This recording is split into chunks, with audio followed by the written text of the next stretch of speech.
প্ৰতিশ্ৰুতি তথা নতুন মন্ত্ৰীসভাৰ প্ৰথমখন কেবিনেটে গ্ৰহণ কৰা সিদ্ধান্ত অনুসৰি হিমন্ত চৰকাৰৰ দ্বিতীয়টো কাৰ্যকালৰ আজিৰে পৰাই 4 দিনীয়া কাৰ্যসূচীৰে চলিত বিধানসভাৰ অধিৱেশনতে বলবৎ হ'ব ইউনিফৰ্ম চিভিল কোড চমুকৈ UCC। হিমন্ত কেবিনেটে গ্ৰহণ কৰা UCCৰ খচৰা 26 মেত উত্থাপন হ'ব বিধানসভাত। গুজৰাট, উত্তৰাখণ্ড, গোৱাৰ পিছত অসমত বলবৎ হ'ব উমৈহতীয়া দেৱানী বিধি। UCC বলবৎ হলে নিষিদ্ধ হ'ব বহু বিবাহ। লিভ ইন সম্পৰ্কত হ'ব কঠোৰ নিয়ম। UCCত কন্যাই পাব পৈতৃক সম্পত্তিৰ অধিকাৰ। UCCৰ অধীনত বিবাহৰ বাধ্যতামূলক পঞ্জীয়ন।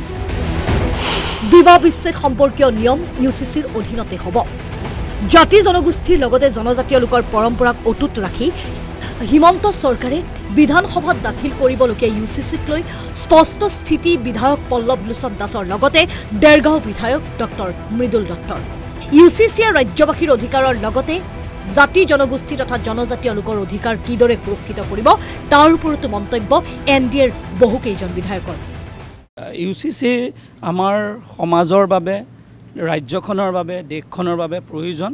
প্ৰতিখন দেশে আৰু মাননীয় মুখ্যমন্ত্ৰী মহোদয়ে প্ৰতিশ্ৰুতি দিছিলে যে মই যেতিয়া বিধানসভাত যদি পুনৰবাৰ মুখ্যমন্ত্ৰী হৈ আহিম তো মই সেয়া কৰিম। সেয়া মাননীয় মুখ্যমন্ত্ৰীৰ ৰাইজৰ প্ৰতি প্ৰতিশ্ৰুতি ৰক্ষাৰ এক উন্নত নিদৰ্শন, তেওঁৰ সংকল্পক বাস্তৱ ৰূপ দিছে। এটা ইউনিফৰ্ম চিভিল কোড থকাটো দৰকাৰ।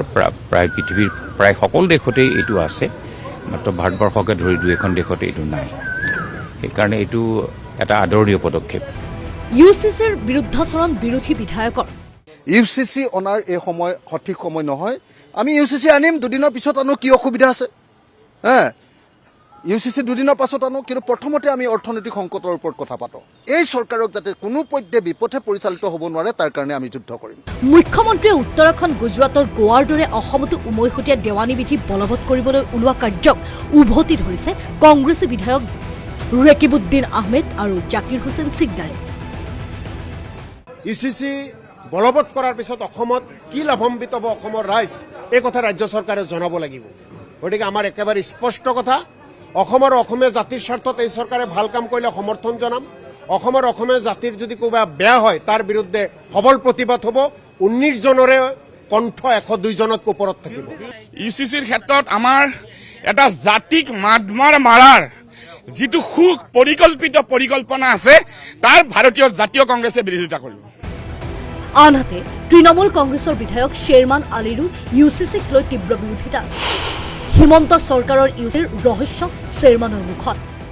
যে তাত কিবা আমাৰ বাইদেউ ভনীসকলৰ সম্পত্তি শ্বেয়াৰটো অলপ বাঢ়িব, ভালেই পাইছোঁ। মোৰেই বাইদেউ ভণ্টি না, অলপ বেছিকৈ দিয়ক, কোনো অসুবিধা নাই। দ্বিতীয়তে শুনিছোঁ লিভ ইন ৰিলেশ্যনশ্বিপ বেন কৰিব। মই ব্যক্তিগতভাৱে এইটো প্ৰভিজনো ছাপোৰ্ট কৰোঁ, কিন্তু বোধ হয় আমাৰ সংবিধানে এই প্ৰভিজনটো এপ্ৰুভ নকৰে। কোৰ্ট অফ লয় বোধহয় খাৰিজ কৰিব। পলিগেমিৰ ক্ষেত্ৰত মই অত্যন্ত দুখ পাইছোঁ। My heart goes to my tribal sisters at this moment, যে তেওঁলোকো একে তেজ মাংসৰে গঢ়িত মানুহ, তেওঁলোকৰো একেই আৱেগ অনুভূতি, অথচ কি আমাৰ ট্ৰাইবেল বাইদেউ ভণ্টিসকলে কি অন্যায় কৰিলে যে তেওঁলোকক এই বিলটোৰ পৰা আঁতৰাই ৰখা হ'ল, তেওঁলোকক শাস্তি দিয়া হ'ব। মই যদি এই প্ৰভিজনটো আছে মই ভেহেমেণ্টলি অপ'জ কৰিম। এতিয়া প্ৰশ্ন হয়, গুজৰাট, উত্তৰাখণ্ড, গোৱাৰ পিছত বিৰোধীয়ে কোৱাৰ দৰে জনস্বাৰ্থ বিৰোধী নীতিৰে হিমন্ত চৰকাৰে ৰাজ্যত প্ৰৱৰ্তন কৰিব বিচাৰিছে নেকি UCC? প্ৰশ্ন হয়, বিৰোধীয়ে UCCৰ বিৰোধিতা কৰাৰ যুক্তি ৰাজ্যবাসীয়ে মানি ল'বনে প্ৰত্যাখ্যান কৰিব? Bureau report, Assam times.